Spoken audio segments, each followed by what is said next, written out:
Hey y'all. I am doing a training here on follow up for the successful start.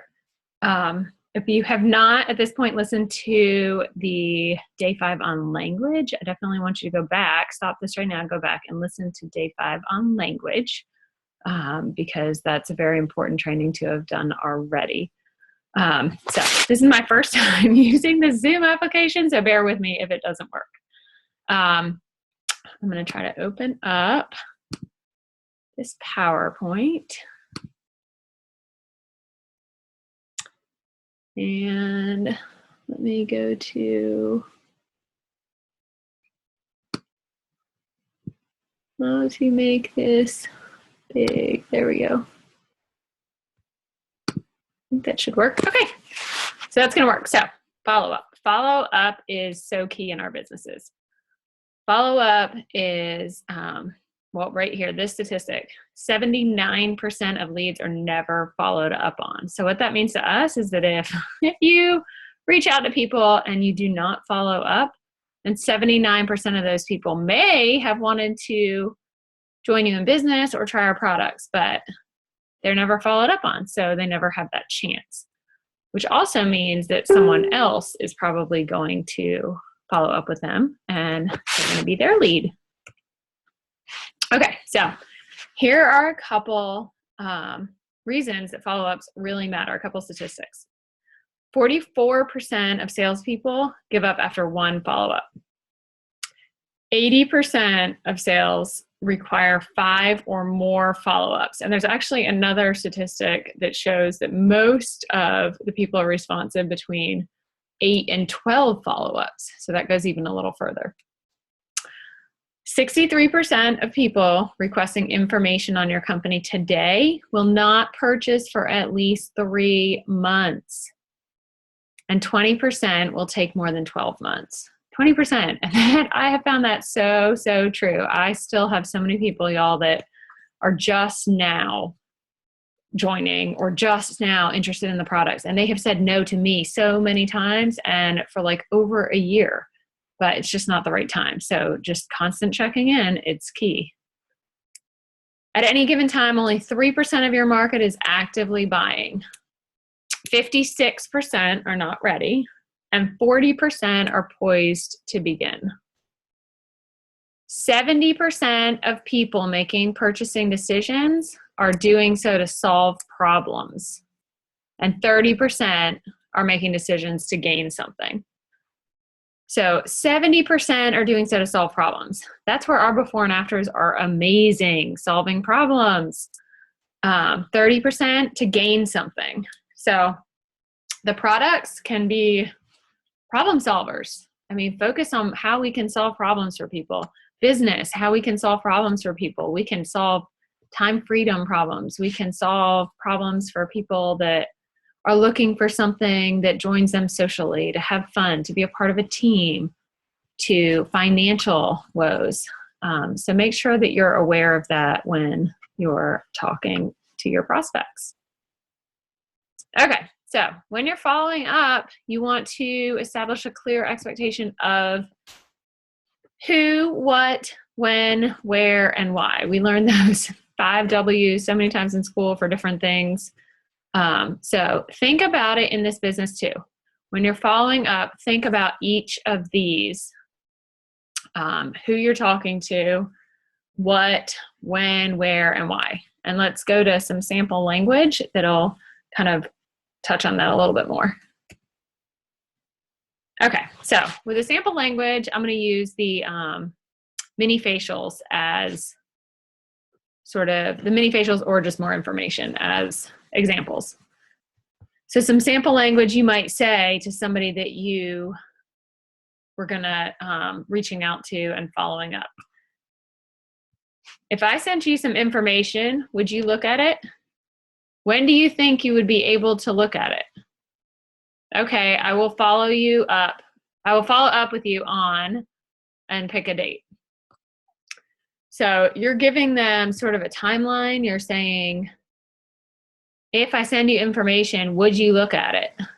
So are they going to look at it? And when do you think you'll be able to look at it? So then from there, you're going to pick a time. So I will follow up with you at this point.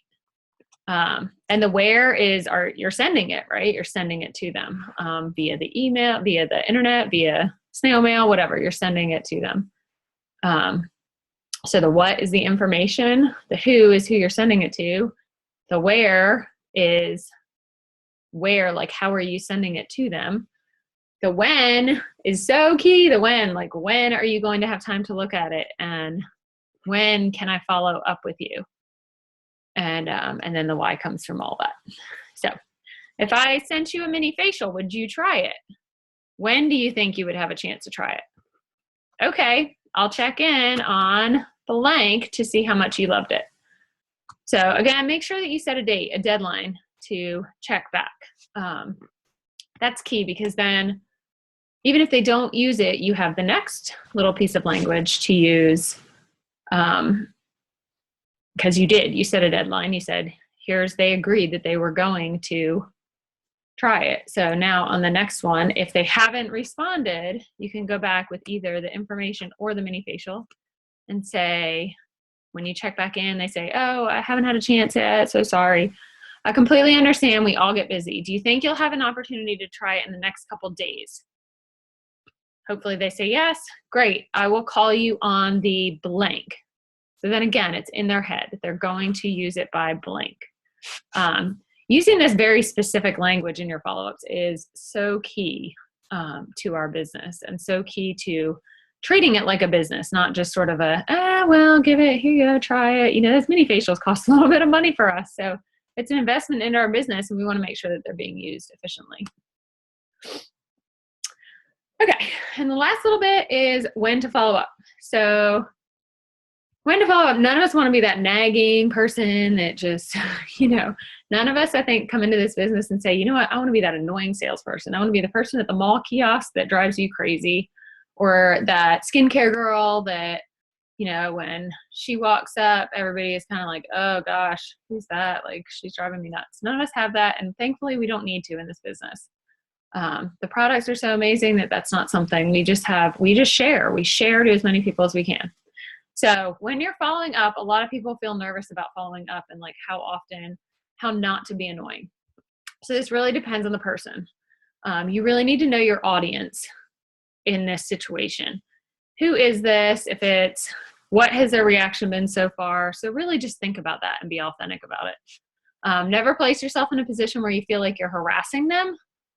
And sometimes just come out and state that. A lot of times in a follow-up, I'll say, hey, listen, you said that you were interested in this, and I really don't want to bother you. So please let me know if you don't, because I don't want to be that annoying person. But if you are still interested, I'll keep you in the loop. So just like stating, I don't want to be that annoying person, a lot of times goes pretty far. And most of the time, these people that ignore me are sort of like, oh no, I still am interested. Now it's just not the time. Please keep me in the loop. So you learn that you're not really actually being that annoying person that you think you are. Then there's the line, this business is not for everyone, and that's okay. Make sure you know that. And it's not for everyone at that time. That first statistics, like the timing is so key. So when you get a no, don't worry about it. This business is not going to be for everyone. And if it was for everyone, it would be completely saturated. So that would be worthless. But it is going to be for some. So the further you reach and the more you follow up, you're going to find those people that it is for. Also, in addition to your following up, make sure you continue to plant seeds with posts. You should be posting at least 3 to 5 times a week. Post before and afters, post about the business, post about everything, and make sure you're mixing it in with your own post about yourself to keep it interesting. But those are going to plant the seeds. So think of like the first reach out, you plant this little seed, and then just keep on watering it for ages and ages. So those are passive follow-ups. You don't even know you're following up, but somebody might be looking. And most important, just cultivate your friendship with the people that you're working with. So when you're following up, a lot of times I don't even mention RNF. I don't even say something about RNF, but if I see a cute picture of their kids on Facebook, I'll shoot them a quick instant message and say, hey, what a cute picture. I hope you guys are having a great summer. No mention, but it's a touch. So make sure that you cultivate your friendship. and take care of that first. Make that the first priority. And that's all I've got. So y'all have a great day, and I hope you learned something from this.